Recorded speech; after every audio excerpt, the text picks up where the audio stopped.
Hey everyone, welcome back to the Lookout. Today is the 2nd of February and we're going to do a little bit of using mapping to look at current events in California. This is kind of a new thing. On the Lookout, we've generally been covering wildfire and a little bit of water. I finished my job that I've been doing for the last 15 years on Friday, and so doing the Lookout full time now. So that means that I'll have time to talk more about news stories in geography and using geography and maps to kind of add context to current news stories. So we're going to talk today about a refinery fire in Martinez. We're going to talk about water releases from federally operated dams in the southern Sierra Nevada mountains into the San Joaquin Valley, and we're going to talk a little bit about the current atmospheric river storm that's impacting Northern California and changes in the vegetation following the park fire and how that affects the runoff. If you're just joining us for the first time, this is the Lookout channel. My name is Zeke Lunder. I'm a geographer based out of Northern California in Chico. And we feel like there's a lot of misinformation in the world, and that geography kind of doesn't lie, right? The maps are, things are where they are. Water flows down rivers, not up rivers. There's things that just aren't in question about how the world works. And so in this time where there's a lot of argument about what is true and what is not, we feel like maps are still one of the things that can be used to just talk about the way things actually are in reality, and hopefully provide kind of clear information on things that have to do with geography, the location of things on the Earth's surface. So thanks for joining us. So we're going to talk first here about the refinery fire that happened here in Martinez the other day. By popular request, we've got a north arrow here now that's up in the corner of the screen. So I know I fly all over the place and I'm kind of a crooked flyer sometimes. But if you want to see where we're going, that north arrow up there will tell you where north is. As we zoom in here, this is the San Francisco Bay. And here's the Golden Gate. Here's the Bay Bridge. Here's the Richmond Bridge. So all around the bay here, we've got refineries. And that's because crude oil is, we use a lot of it, and it has to come from all over the world. And so you need kind of access for tankers to bring that crude oil from other places in the world. These refineries also refine oil from California. But so around the bay, you've got major refinery in Richmond, and then as you go around,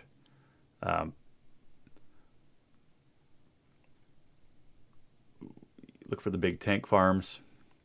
This is out here kind of past Pinole. And then you go through, here's the Carquinez Strait, Carquinez Bridge at Vallejo on Highway 80. And then upstream, you've got the bridge here at Martinez and Benicia.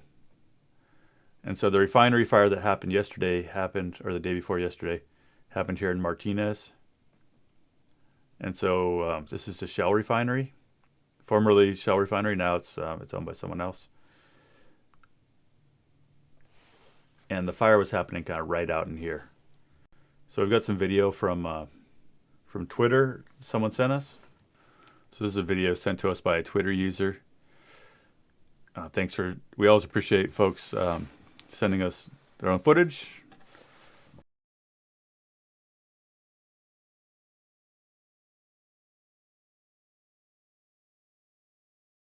So like we said, it was burning out here right in the kind of the middle of the refinery. This refinery has got some interesting history.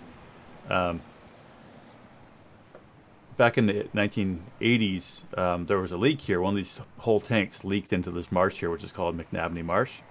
Like 300,000 gallons of crude oil leaked into this marsh. And so now there's kind of this long-term settlement where Shell has to pay every year to help manage this as kind of a wetland area. And this is actually managed for saltwater marsh, which is kind of rare around the bay. And so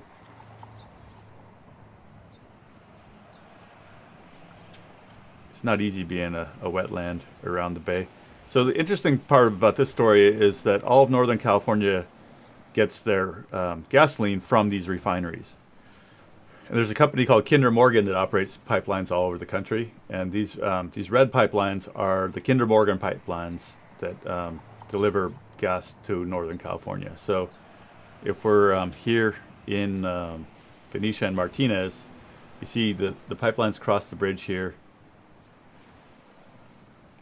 and then they go up here towards Fairfield. So we're flying north towards Fairfield and up towards Vacaville and Sacramento. And then when they get up to Sacramento, there's a pipeline that goes off this system up to the airport. So these yellow lines are non-Kinder Morgan pipelines. Down here in Rockland, the Kinder Morgan pipeline splits, and one branch of it goes all the way up to Chico, where I live, and the other goes over Highway 80 all the way over to Sierra Nevada to Reno. And it keeps going all the way out to Fernley, to the Air Force Base out here, so they can supply aviation fuel all the way out to Fernley from these refineries.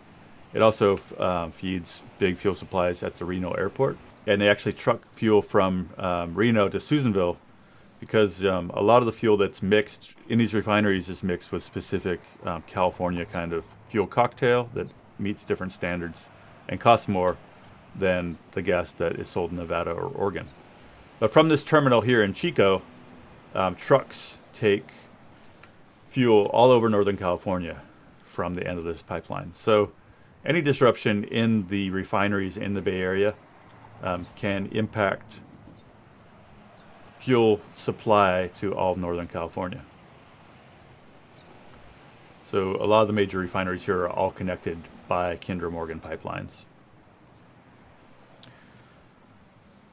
So we don't know yet how much damage happened here in Martinez at this refinery, but this whole compound here of refineries, both in Benicia, Martinez, Richmond, all around the bay here, that's how you get your gas. So if you live in Susanville or Chico or Weaverville or anywhere else up here in Northern California, most of your gas comes to pipelines in Chico and gets trucked out. So actually in the south part of Chico here, we've got like this big tank farm that holds all that gas, and then this terminal here where trucks haul it.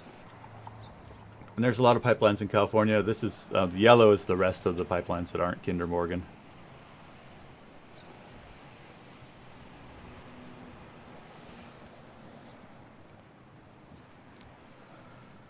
And so you could do a similar story about each one of these, but a lot of these pipelines carry oil from down here in Kern County, where a lot of the oil is produced, up north, crude oil up to these refineries where they can either refine it and ship it out to other places in California, or they can put on ships and take it other places. Refinery fire. Next story we want to talk about is over here in the Southern Sierra. So we got the San Joaquin Valley here.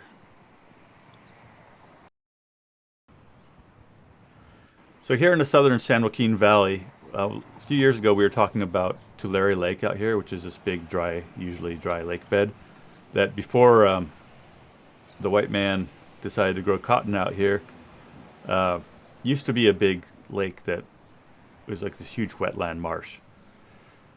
We've talked about how in the early part of the century, southern cotton farmers moved out to California and started farming out here, and how the Boswell family controls tens of thousands of acres here of agriculture. It's got a legacy of consolidation of farms. So this is back in the news in a roundabout way because President Trump blamed the fires in Southern California on a lack of water and water supplies to put the fires out. We've already talked about that in our fire videos. But a couple days ago, the president tweeted that a photo of a river with a bunch of water in it, and he said that he's releasing billions of gallons of water from federally controlled reservoirs in the Southern Sierra to put out the fires in Southern California. The fires are actually out. And so he's dumping a bunch of water. The Army Corps of Engineers is dumping a bunch of water from these lakes right now. The farmers are not happy about this kind of unconventional management of their water resources because this isn't the season where farmers want water. And also they're worried because the snowpack up here in the Sierra Nevada mountains is what gets them through the driest part of the summer. So this landscape is heavily, the water systems of the San Joaquin Valley are incredibly modified. And so we're just going to talk about kind of the geography of this story. The geography of the story is that right now there's not a lot of snow in the Southern Sierra. All right, so here's some current satellite imagery of the Southern Sierra Nevada mountains. This is like Visalia and Madera and Fresno, and there's some snow in the mountains right now. But compared to like a big snow year, like here's the snowpack in this time of year in 2023, which was a really big water year. And so you can see that the snowpack in the Southern Sierra Nevada right now is pretty high up in the mountains, and like below about 5,000 feet, there's really not much snow at all. So the way they manage these reservoirs down here is that they look at the how much snowpack there is in the mountains. They look how much water is in the reservoir, and then they decide whether or not they should be opening the reservoirs, because part of the role of the wet reservoirs is to control flooding, but the other part is to store water. So water managers always have this kind of tension between holding enough water to get through the dry part of the summer for the growers versus being able to absorb floodwaters if you have a bunch of rain on snow or other like overwhelming amount of precipitation. So right now the Southern Sierra are at 48% of their historic average snowfall. So they don't have a lot of water, and they've been getting missed by most of the storms that are happening in Northern California. So the farmers right now are upset because Trump kind of unilaterally ordered the Army Corps of Engineers to drop a bunch of water out of its lakes, basically for a photo op. Because when you look at where the water goes from these reservoirs, so when you look at where the water actually goes from these reservoirs, it drains into Tulare Lake, basically. So these are Lake Cahuilla and Lake Success here are the two Army Corps of Engineers lakes that are being affected by the Trump's order to drop water. But basically all the water, all the canals around here flow from north to south. The Fremont Canal here, Fremont Kern Canal. And the rivers themselves go out, the Cahuilla River and the Kings River, basically, they go out here into this dry lake. Here's the Kings. Over here is the Tule River, and then the Cahuilla. So this water that's being dropped right now, these lakes, is going down these rivers that are basically dry this time of year because the farmers don't need irrigation right now. And then it's going out here into this this big closed basin lake, basically. So there's physically no way for this water to get to Southern California. We've got, over on the other side of the valley here, we've got the canal that goes to Southern California. But there's no connection between the State Water Project here and Tulare Lake. This is actually down below this, so the water doesn't flow uphill.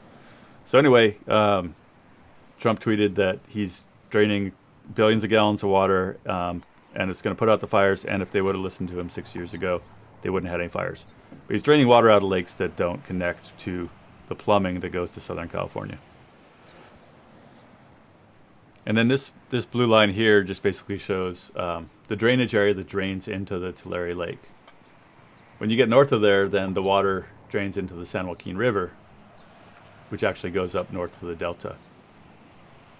But down here, this is just the southern end of the San Joaquin Valley is its own kind of basin. All right. And the last thing in current events we're going to talk about is just looking at the current rainstorms in Northern California and stream responses. And we're just going to look a little at the park fire that happened here just outside Chico. And we're going to talk about how things are greening up here this spring, basically how the grass is growing back, and then how that kind of affects erosion hazard and everything else. So here we've got a map of the park fire that burned this summer outside Chico, California. It burned 450,000 acres. Started down here in Bidwell Park, and then it burned all the way up to Highway 36. And a lot of what burned in the park fire was grass and shrubs. And we talked about how the ecological effects of the park fire, 80% of the area burned was shrub and grassland, and about 20% was timber. And so what was there before then affects how fast things grow back, and also kind of the erosion hazard. So some of the areas that burned in the timberlands burned really hot, and there's nothing there to kind of hold back rainwater from just running off immediately. And other areas that were out here were grass, and those are coming back quickly. So I just want to look at kind of some current imagery. of before and after the fire. And so here's Lake Orville, here's Chico, and then up here would be Red Bluff and Anderson. And so this is before the fire, and you can see like the really heavy green are places that we've got heavy forest. Areas with less green, this is from a year ago, are where we've had recent fires like the Dixie Fire and Bear Fire. But you can see this whole area kind of above Forest Ranch and Paradise, heavy timber. Darkish green out here in the brush and grass. And so then contrast that to right now, and you see that like there's been a big change in the land cover of this whole front country region, and that a lot of these areas are still barren. Like up above, maybe 2,000 feet elevation right now, it's still just kind of barren and nothing's growing because it's too cold. But down here in the front country, we've got like pretty what we'd call pretty good green up happening, and that like all the grass is coming in here in the foothills. So if you look at kind of before the fire in the foothills versus where we're at now, like, and we see it when we look out here from Chico, it's like all this green up's happening. So places as you go up towards like Los Molinos and Dairyville and other places where the foothills are mainly grass above you in the watersheds that come down, the flood hazard's going down quickly because all this green grass, it's small, but it's also kind of helping kind of break up the surface runoff. So it's not just like water running off the parking lot. Now the water's running around like the baby grass plants. And so the flood hazard is changing in areas that are just fed by creeks that are mainly in grassy tributaries. As you get farther up, the main creeks are still not greened up, and so we're expecting to see, the same problems we expect with like big post-fire flooding. Still on the main stem, so like Mill Creek, Deer Creek, Antelope Creek are still gonna. The runoff picture hasn't changed there much since right after the fire, like it has on the smaller tributaries that are all mainly grassed up now. So we'll be sharing more of this kind of imagery here in general. This is one of the best tools we've got for kind of up to date. Like this image was taken just like 3 days ago. Changes in the landscape. And if we look at what we call the runoff curve here, since yesterday, Big Chico Creek is up pretty generously, up to almost 3,000 CFS. That's not like above average or anything for this time of year. But you can see what we're interested in with these storms is how quickly, this is what we call the hydrograph, how quickly the hydrograph changes. And that's the main thing that happens after fires is that the runoff, it goes from being kind of a slow, steady climb during a rainstorm to like the streams kind of peak quickly. So if we look right now at Butte Creek, which is real similar geology and geography to Chico Creek, it's a larger area and it's higher right now than Chico Creek, but you can see that it came up smoothly, right? Because Big Chico Creek was affected by the park fire, and Butte Creek was not.